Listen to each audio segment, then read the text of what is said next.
Out.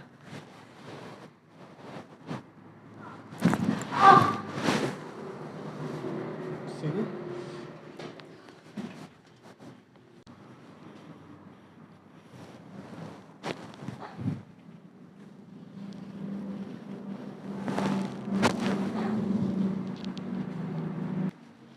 मैं हूं doctor Saqib al Hasan, फीलिया स्पाइन केयर सेंटर से। पेशेंट हमारे साथ दिल्ली से हैं। इनको दिक्कत है L4, L5, L5, S1 की। सिम्टम्स में कमर के साथ इनको पैरों में दर्द आता है। अभी इनका कुछ ट्रीटमेंट हमने इनका कर दिया है।